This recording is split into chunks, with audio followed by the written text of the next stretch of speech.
Thomas Robert Malthus era un economista y demógrafo inglés, nacido en el año 1766 en Inglaterra, perteneciente a la corriente de pensamiento clásico. Escribió varios tratados que influyeron notablemente en la economía política y se le reconoció en sectores como el educativo y las ciencias sociales. En 1792 apoyó las leyes de pobres, que tenían por objetivo dar oportunidades a los más desfavorecidos, escribiendo un opúsculo que no publicó titulado La Crisis, aunque poco después de escribirlo, a pesar de las influencias de pensadores liberales, su postura ante la pobreza cambió y comenzó a plantear ideas que se debían a las corrientes utilitaristas y pragmáticas. En 1798 publicó de forma anónima la primera edición de su ensayo El principio de la población, que nació como consecuencia de las discusiones entre Malthus y su padre, quien sostenía que la miseria era una consecuencia del papel desempeñado por malas instituciones, ya que la tierra podría alimentar a todos los seres humanos, y lo único necesario era que mejorase la asistencia pública contenida en las leyes de pobres inglesas. Malthus difería radicalmente de esta teoría, pues sostenía que la crisis en la que se encontraba inmersa Europa se debía a que el crecimiento demográfico es mayor que el de los medios de subsistencia, afectados por la ley de rendimientos decrecientes. Comentó que las crisis de subsistencia se resolverán gracias a las hambrunas, guerras y epidemias, por las que disminuiría la población, sobre todo la perteneciente a los grupos más desfavorecidos, siendo esta la mayor contribución que hizo Malthus a la economía moderna sobre el crecimiento de la población y los riesgos financieros que esto conlleva, siendo esta su teoría malthusiana. Basándose en los datos de crecimiento de población en Gran Bretaña durante el siglo XVIII, consideraba que la reproducción de los seres humanos es exponencial y la población crece en progresión geométrica, mientras que la producción de medios de sobrevivencia como los alimentos es lineal y la progresión es aritmética. Estas ideas malthusianas son pensamientos pesimistas sobre el futuro de la humanidad, que por mucho que se quiera intervenir, si se supera el nivel de subsistencia, el mal llegará porque es una ley natural. Este es el mecanismo por el que, según Malthus, la naturaleza restablece el equilibrio natural entre población y medios de subsistencia. Malthus, en sus diferentes escritos, sostiene que los recursos de la tierra no serán suficientes para sostener el ritmo de crecimiento poblacional desmedido y que la única solución es controlar la natalidad. La solución por él propuesta para evitar esta crisis era, entre otras, el matrimonio tardío y la continencia prematrimonial.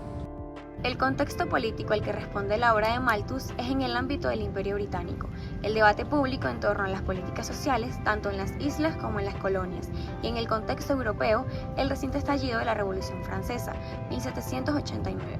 Ambos forman parte del proceso histórico de largo alcance, por el cual capas sociales aumentan su protagonismo y peso en las decisiones públicas. Malthus, en esta disputa, es conservador en el sentido más genuino y escribe un libro para demostrar a todo el mundo que las ideas que impulsan el cambio público son un error criminal. Malthus venía manteniendo una disputa intelectual con algunos ilustrados acerca del futuro humano. El iluminismo, el racionalismo y la ilustración eran el fundamento de un esperanzado modo de entender la capacidad de la humanidad para progresar y alcanzar las más altas cotas de felicidad y justicia. En la base de tan atractivas ideas resultaba visible una confianza en la igualdad, la bondad y la racionalidad de los seres humanos, que a Malthus le parecía irresponsable, característica de la frivolidad del pensamiento francés frente al rigor del británico, por lo que el ensayo fue su respuesta. En 1820 publicó su obra titulada Principios de Economía Política para su aplicación práctica. En esta obra comentaba cuál era la mejor forma de manejar la economía para salir de las crisis financieras, esto con inversión en empleo público y con un aumento del consumo privado. De esta forma, argumentaba se podría incrementar la demanda real y, en consecuencia, la fluidez de los intercambios.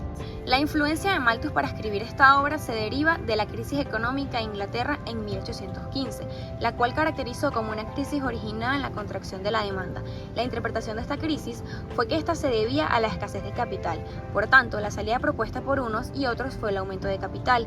Malthus salió al frente de esta interpretación de la crisis afirmando que ocurría exactamente lo contrario.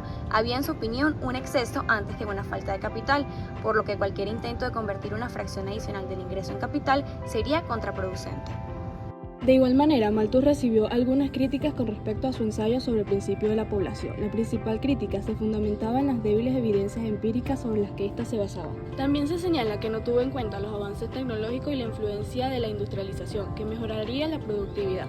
Por lo tanto, la producción de alimentos sería cada vez mayor. Malthus tampoco previó los cambios sociológicos que podría generar la natalidad. Esto es lo que ocurre en las sociedades occidentales donde la población se ha estancado.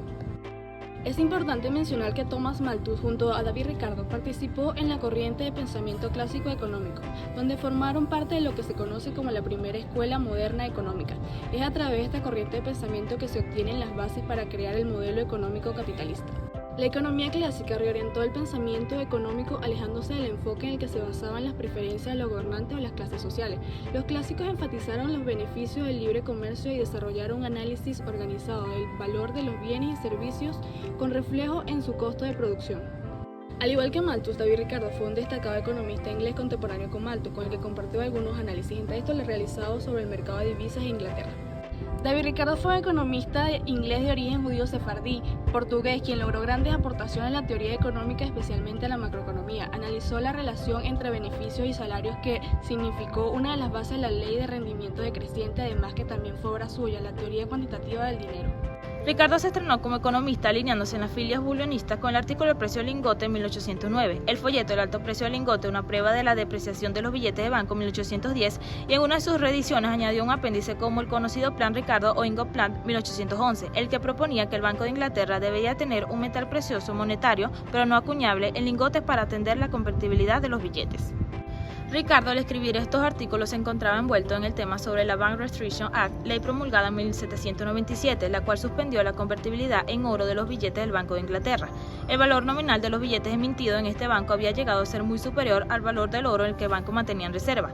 La opinión de los expertos se dividió en un debate monetario entre los que responsabilizaba al Banco de Inglaterra por su política de expansión monetaria y los que atribuían la culpa de inflación a otras causas, instituciones y prácticas económicas. Las opiniones de Ricardo tuvieron su influencia en los comisionados por la Cámara de los Comunes para la redacción de un informe sobre esta polémica monetaria, el Bullion Report de 1810. El Plan Ricardo también inspiró la reforma monetaria que se planteó en el Parlamento, en la que salieron victoriosas las tesis bullionistas defendidas convincente y enérgicamente por Ricardo y Robert Peel en 1819, Reduction Act de 1819, que condujo a la restauración efectiva del patrón de oro en lingotes en 1821. Seguidamente, Ricardo escribe los principios de economía política y tributación en el año 1817, en el cual es el primer tratado completo sobre la disciplina económica después de la riqueza de las naciones, editada más de 40 años antes. Ricardo expone en su teoría que la primera dificultad para el desarrollo no es el aumento de la población, sino la distribución de los recursos en los que depende su valor. Afirmó que el crecimiento de la población y el aumento de los alimentos serán efecto, aunque no necesariamente, del alza en salarios. Cuando publicó dicho libro ya estaba en marcha la restauración del patrón lingote, oro en los términos de su plan lingote, puesto que en un futuro muy próximo el dinero volvería a fundamentarse en el oro, aplicando su teoría del valor trabajo al oro. El oro en Inglaterra, al ser una mercancía, se regía por la regla del valor de cambio, siendo así su valor proporcional en función de la proporción entre el capital fijo y el circulante requerida en su producción, así como en la durabilidad del capital fijo. Las monedas de oro tienen más valor que los lingotes porque incorporan en la tasa de acuñación el trabajo empleado en el monedaje.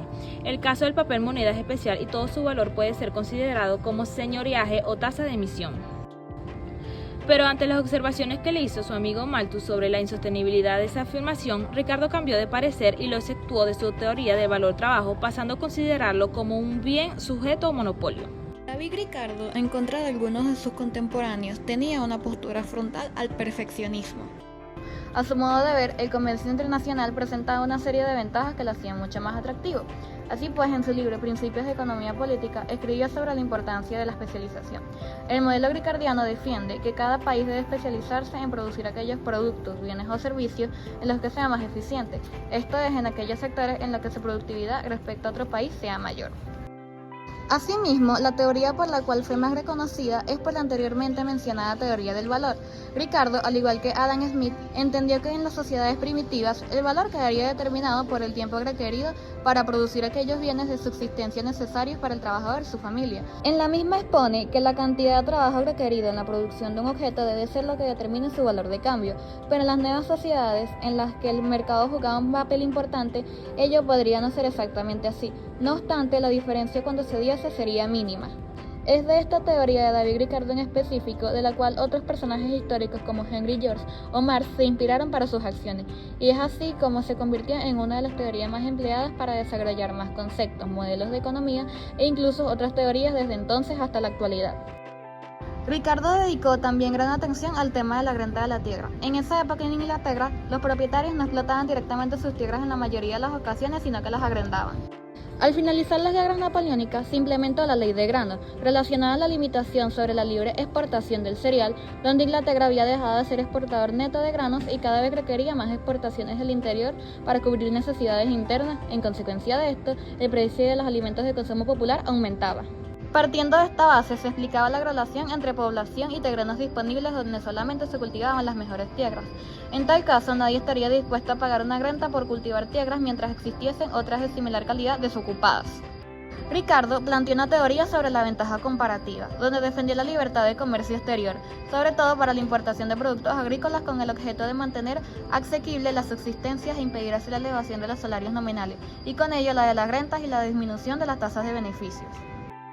Ricardo argumentó de manera convincente en favor del librecambismo y propugnó la abolición de las leyes de granos británicas, mecanismo proteccionista que contribuía a enriquecer a los terratenientes que dominaban el parlamento y la vida política. En cuanto al deterioro de los verdaderos creadores de riqueza, que eran los empresarios capitalistas, Ricardo fue por tanto un portavoz cualificado de los intereses empresariales surgidos al calor de la revolución industrial.